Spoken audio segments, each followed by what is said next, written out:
Welcome back to the North Mason Help Desk. I'm your host, Adam Brownwell, and today we're going to be exploring the Socrative environment, and I'm going to show you how to use it in your classroom. So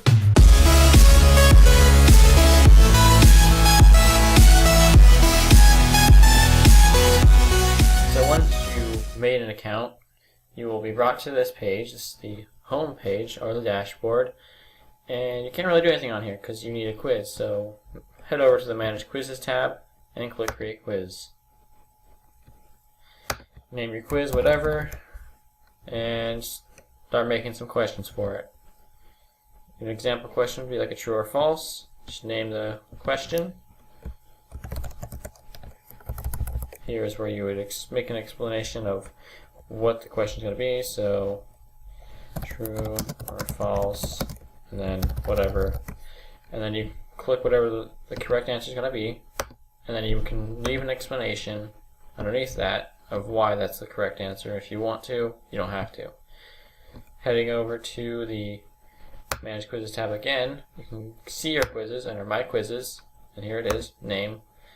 And you can edit it, download it, delete it, or duplicate it. If you click download, it'll download a PDF with your quiz on it, which is a simple, easy way to make your quizzes if you need them for like a classroom for a test or something. If you head over to the Import Quiz tab, you can type in a quiz code, which always starts with SOC, hyphen, and then the code, which if you go to Manage Quizzes, and then your quiz, and click it, and click Edit, you'll notice your Share Quiz code is at the top right, and you can just check this on or off if you want to be able to share it or not. So if you don't be able to take your quiz, you can just turn it off. It's all up to you. And that's how you import quizzes from there. If you want to import them from an Excel document, you can download this and it will give you a template, and you can just fill out your information for the quiz and then import it into Socrative, and it will make the quiz for you if that's easier. Once you have a quiz, you can go to your dashboard and get two students to log into the student login and use this code here. This will be different for every person. It's your room number. And then you can simply just start a quiz or just make a space race. Select the quiz you just made and the number of teams, which means if you have like two students, you only want two teams, one person for each team. You can let the students select what team they want to be on, or you can auto-assign. I'd leave it to auto-assign. It's just the best way to do it. More efficient and makes it faster. And then you can just click like a B for whatever icon you want and click Start. This will bring you to this page right here.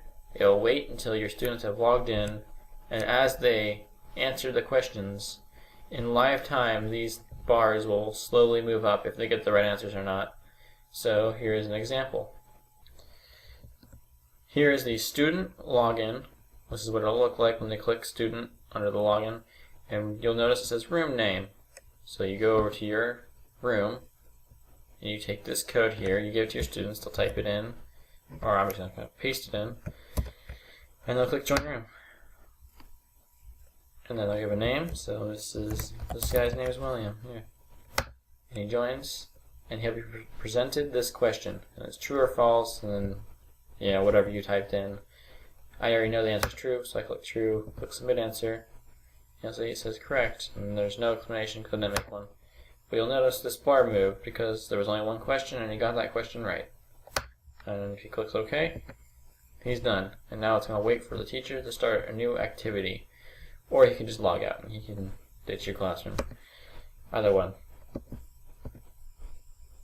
Once the students finish, you can get reports or view charts or just go straight back to the dashboard.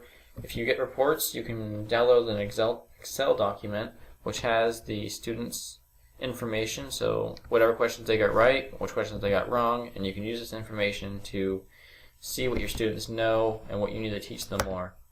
Or you can simply just click view charts and it'll just tell you William, with the one question, he got it true. If there was more than one question, it'd be laid out horizontal and it'll tell you how he did. And in the class total, only one person joined and he got it right, so it's 100%. But if there was more than one person and one person answered wrong, it would be 50%. After you've done that, you can hit exit, and this will take you out of the live results tab and back to the dashboard where you can do whatever you want. If you want to just make a quick question, you can do that as well. This is just for if you want students to answer a question like, what do they eat for breakfast? Or do they actually know something? And it will show how much the students know before you start teaching them, so you don't have to teach them information they already know. You can get kind of a poll of how things are working.